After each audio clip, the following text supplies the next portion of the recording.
Hello friends, കാറ്റത്തെ കിളിക്കൂടിലേക്ക് എല്ലാവർക്കും സ്വാഗതം. അങ്ങനെ നമ്മുടെ നിധി അഡ്വക്കേറ്റിനോട് പറയുകയാണ്, നാളെ എന്തായാലും വരാൻ പറ്റില്ല, വേറൊരു ദിവസത്തേക്ക് നമുക്ക് അറ്റൻഡ് ചെയ്യാമെന്ന് പറയാം. ഇനി മാറ്റരുത്, ഞാൻ എന്തായാലും സംസാരിച്ച് ശരിയാക്കിക്കൊള്ളാമെന്ന് പറഞ്ഞ് ഉറപ്പ് കൊടുക്കുകയാണ് കേട്ടോ. അതൊക്കെ കഴിഞ്ഞ് അന്ന് വൈകിട്ട് എല്ലാവരും വീട്ടിലേക്ക് എത്തിയിട്ടുണ്ട്. എല്ലാവരും ഇച്ചിരി നേരത്തെയാണ്, പതിവിലും നേരത്തെയാണ് ഇന്ന് വീട്ടിൽ വന്നേക്കുന്നത്. അപ്പോൾ സുധീഷും വന്നിട്ടുണ്ട്. സുധീഷ് വന്നോണ്ടേ ചോദിക്കുക, എല്ലാവരും നേരത്തെയാണല്ലോ, ആഹാ എന്തു പറ്റി ഇന്ന് എല്ലാവരും നേരത്തെ? ഓരോരുത്തർക്കും പണികളൊക്കെ തീർന്നു, അതുകൊണ്ട് നേരത്തെ ഇങ്ങ് എത്തി. അല്ല, സാധാരണ നേരത്തെ എത്തുന്ന സുധീഷേട്ടൻ ഇതിപ്പോൾ എന്താ ഇത്ര ലേറ്റ് ആയത് എന്നൊക്കെ ഇങ്ങനെ നികേഷൻ ചോദിക്കണം കേട്ടോ. അപ്പോൾ ഇവർ പരസ്പരം സംസാരിച്ചുകൊണ്ടും കളി പറഞ്ഞും ചിരിച്ചും ഒക്കെ ഇരിക്കുന്ന സമയത്ത് സുഭാഷ് വന്നിട്ടുണ്ട്. അപ്പോൾ സുഭാഷ് ഇന്ന് രാവിലെ ഉണ്ടാക്കി കൊടുത്ത ഫുഡിലാണെങ്കിൽ സാധാരണക്കാളും കുറച്ച് ഉപ്പ് കൂടുതലാട്ടോ.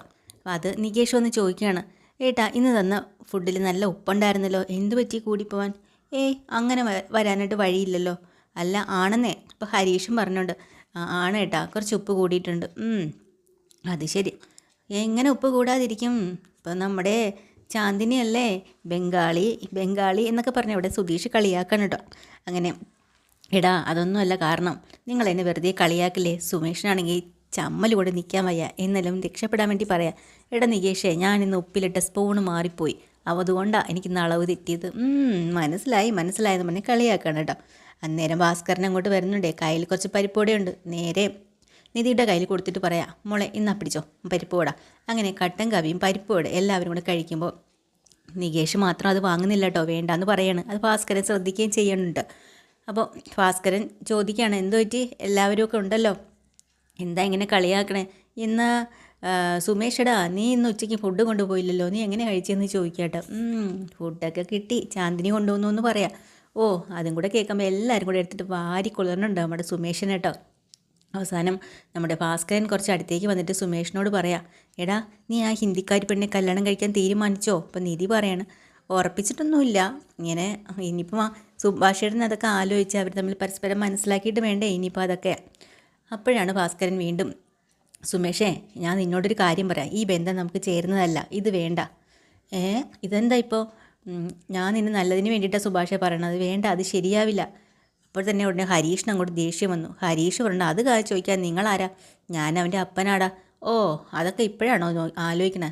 നേരത്തെ ആ വിചാരം ഉണ്ടായിരുന്നെങ്കിൽ എന്നേ ഏട്ടന് നല്ലൊരു വിവാഹം കൊണ്ടുവന്ന് കല്യാണം കഴിപ്പിച്ച് വിടുമായിരുന്നു. ഇപ്പോൾ ഒരു ആലോചന വന്നപ്പോൾ അത് മുടക്കാൻ നോക്കുക നിങ്ങൾ. സുമേഷ് ഏട്ടന് അറിയാം എന്താ ചെയ്യേണ്ടതെന്ന് എന്നും പറഞ്ഞ് ഹരീഷ് ദേഷ്യപ്പെടുന്നുണ്ട്. അപ്പം ഭാസ്കരൻ വീണ്ടും ചെന്ന് സുമേഷിനോട് പറയാം, നിൻ്റെ നല്ലതിന് വേണ്ടിയിട്ടാണ് ഞാൻ പറയുന്നത്, ഇത് ശരിയാവും തോന്നുന്നില്ല. ഒന്നാമത് രണ്ടുപേരും രണ്ട് ഭാഷക്കാരാണ്. തുടക്കത്തിൽ നമുക്ക് കുഴപ്പമില്ലെന്നൊക്കെ തോന്നും, പക്ഷേ പോയി വരുമ്പോഴത്തേക്കും ആകെ പ്രശ്നമാവും ജീവിതത്തിൽ. അനുഭവം കൊണ്ട് അച്ഛൻ ഓരോ കാര്യങ്ങൾ പറയുന്നത് നിൻ്റെ നല്ലതിന് വേണ്ടിയിട്ടുമാണ്, നിനക്ക് വേണമെങ്കിൽ എങ്ങനെ വേണമെങ്കിലും എടുക്കാം എന്നും പറഞ്ഞിട്ട് ഭാസ്കരൻ അങ്ങോട്ട് പോകും കേട്ടോ. അപ്പോൾ സുമേഷ് എന്തോ ഒരു മാതിരി നിൽക്കുമ്പോൾ സുധീഷ് പോയി പറഞ്ഞോണ്ട്, അതൊന്നും ഏട്ടൻ അങ്ങനെയൊന്നും വിഷമിക്കേണ്ട ആവശ്യമൊന്നുമില്ല, അങ്ങനെ പലതും പറയും. പിന്നെ ഏട്ടൻ പ്രേമിച്ച് നല്ല അടിപൊളിയായിട്ട് ജീവിക്കുക, അതാ ഇപ്പം തന്നെ സുമേഷിൻ്റെ മുഖത്ത് നല്ല സന്തോഷം കണ്ടില്ലേ, ഇങ്ങനെ തന്നെ മുന്നോട്ട് പോകണം എന്നൊക്കെ പറയാം കേട്ടോ. ഇതൊക്കെ സുധീഷിൻ്റെ ആ ഒരു ഇൻസ്പിറേഷനൊക്കെ കാണുമ്പോഴേ നമ്മുടെ നിധിക്ക് നല്ല ചിരി വരണുണ്ട് കേട്ടോ. കുറച്ച് അവരങ്ങനെ ഇരിക്കുമ്പോൾ പെട്ടെന്നാണ് നാളത്തെ ഡേറ്റിൻ്റെ കാര്യം, എന്തോ ഒരു കാര്യം നമ്മുടെ ഹരീഷ് പറയാണ്. അപ്പോഴാണ് സുധീഷിന് ഓർമ്മ പറഞ്ഞു, അയ്യോ നാളെ 28-ാം തീയതിയാണല്ലോ, കേസിൻ്റെ കാര്യമുണ്ടല്ലോ. ഇനിയിപ്പോൾ എന്ത് ചെയ്യും? കേസ് അന്ന് ആലോചിച്ചിട്ട് നിൽക്കുമ്പോഴാണ് നമ്മുടെ നിധിയോട് ഒന്ന് ചോദിക്കണം. അപ്പോൾ നിധി പറയുന്നുണ്ട്, നാളത്തെ കേസിന് എന്തായാലും പോകാൻ പറ്റില്ല, മാറ്റി വയ്ക്കണം. അതെന്താ, എന്തു പറ്റി?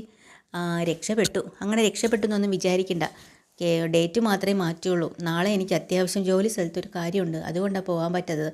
അടുത്ത കേസ് വിളിക്കുമ്പോൾ പോയേ പറ്റത്തുള്ളൂ എന്നിങ്ങനെ നിധി പറയാം കേട്ടോ. അപ്പോൾ ഹരീഷിനോട് ചെന്ന് വലിയ ആളായിട്ട് സുധീഷ് പറയാം, കണ്ടോടാ അവൾക്ക് എന്നോട് സ്നേഹമുണ്ടെന്നുള്ള ഏറ്റവും വലിയ തെളിവാണിത്. നാളെ ഡിവോഴ്സിൻ്റെ കേസ് നടക്കാൻ പോകുന്ന ദിവസമാണ്, എന്നിട്ട് അവൾ നാളെ പോകുന്നില്ല എന്നാണ് പറഞ്ഞത് എന്നോട്. അതെന്താ ഏട്ടാ അങ്ങനെ? ചിലപ്പോൾ ചേച്ചിക്ക് വേറെ എന്തെങ്കിലും ജോലിയോ മറ്റോ കാണും, അതുകൊണ്ടായിരിക്കും ഡേറ്റ് മാറ്റിയെടുത്തതും. അല്ലടാ അതൊന്നുമല്ല, ഇത് നോക്കിക്കോ, ഇത് എന്നോടുള്ള ഇഷ്ടം കൊണ്ട് തന്നെ, എന്നെ ഒഴിവാക്കാൻ പറ്റാത്തതുകൊണ്ട് തന്നെയാണ്. പിന്നെ ഒന്ന് പോയേ അങ്ങോട്ട്, ഒരല്പം ഏട്ടത്തി ഒന്ന് താൻ തന്നാൽ പിന്നെ തലേ കയറുമല്ലേ. എടാ അങ്ങനെയല്ല, നീ നോക്കിക്കോ, ഇതൊക്കെ ഞാൻ വഴിയെ കൊണ്ട് വന്നോളും, ഇനിയിപ്പോൾ അടുത്ത കേസല്ല, ഇനി ഒരു കേസിനും പോകാൻ പോകുന്നില്ല എന്നൊക്കെ ഇങ്ങനെ പറയാതെ ഹരീഷിനോട്. അപ്പോഴാണ് നമ്മുടെ ഗായത്രിയുടെ ഫോൺ വരുന്നത്. അയ്യോ ഈ മാരൻ എന്തിനാ വിളിക്കണേ?